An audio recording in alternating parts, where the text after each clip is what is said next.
What's up everybody, it's me Zombie, and today I'm going to be showing you how to make your very own Jedi belt.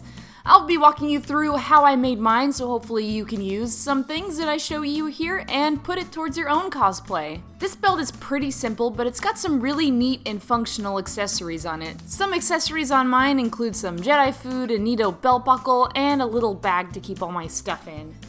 The larger, basic pieces of this belt are just made out of foam. You can definitely use leather too, but I had some foam already in my garage, so that's what I decided to use for this. For the basic shape of the belt, I just cut out two foam rectangles, one slightly bigger than the other, and layered them on top of each other. I put the smaller piece on top of the bigger piece to make it look like it's two belts.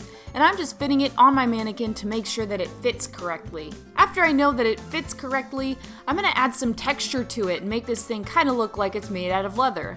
I just heated up my foam and I got a crumpled up piece of tin foil and I'm kind of mushing it everywhere. And it leaves this really cool stippled texture behind and it makes it look more organic, like it's made out of some kind of animal skin.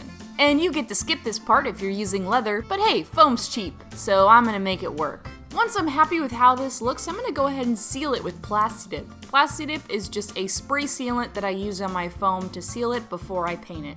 Adam's been learning some 3D printing, and he whipped up this awesome belt buckle design that we can use for our Jedi costumes. So he's going to print those out. And here's the belt buckle all printed out. You can see it's pretty much done. The detail is all there, but there is this texture on top of it, which is going to require a lot of sanding. I'm using a 220 grit sandpaper to get rid of all of the ridges from the 3D print. For some of the smaller details, I'm using the edge of a sanding stick that I made, which is pretty much just a stick with some sandpaper stuck on it. I also wet sand too, because it really speeds up the process.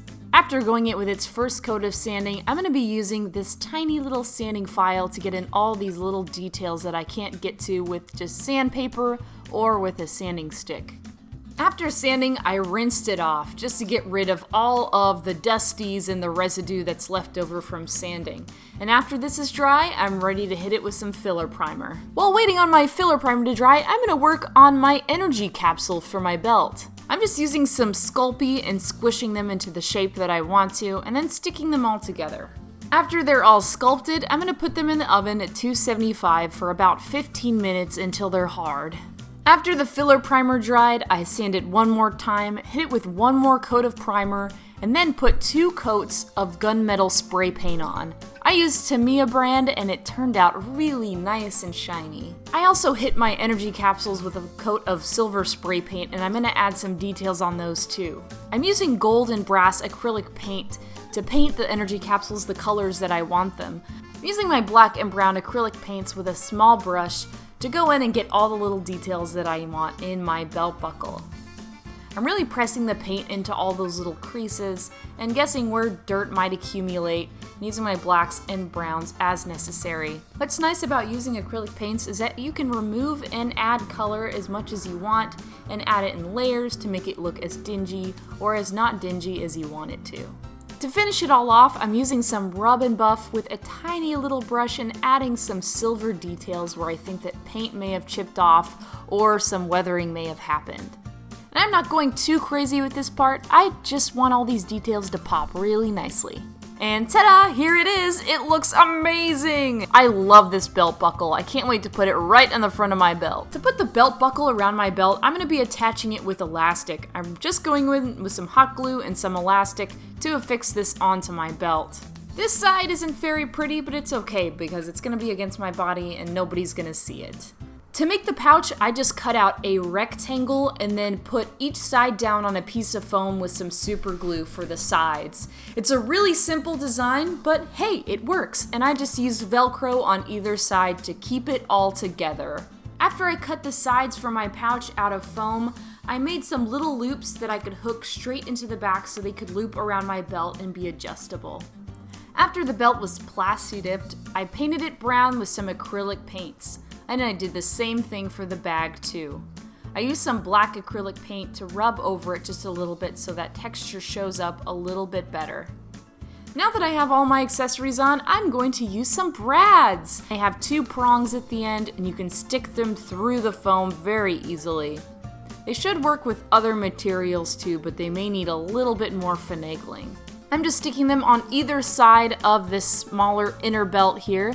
And then I get to flip over my belt and spread apart those prongs so they stay in place. For some added security, I might go in with some super glue and add a little bit to these prongs right here. Now I'm just gonna repeat the process for the whole belt. And ta-da! Here is the belt all laid out. This is such a fun thing. It's something you can add more accessories to, take accessories away if you need to, and it's nice and functional because it has that little bag on there. This was a lot of fun to make, and this 3D printed belt buckle that Adam designed really pulled the whole thing together. It's really the star of this belt, and I love it! Thank you all so much for the feedback on my video last week. We raised $1,610 for the Humane Society of the United States. You guys donated so generously. I am so grateful to have viewers like you guys. Thanks so much for making a big difference in so many animals' lives. And thank you, April of Azure Props, for providing a beautiful Artorias helmet for the giveaway. And congratulations, Camden Wright, for winning the Artorias helmet! Woohoo! Thank you all so much for donating. Seriously, you guys warm my heart, and I can't wait to do something like this again. Let me know what you would like to see as a giveaway for charity next time. Write down in the comments, and let me know if you have any comments or questions. I'll be happy to get back to you as soon as I can see it. Thanks again, and I will see you soon. Bye, guys!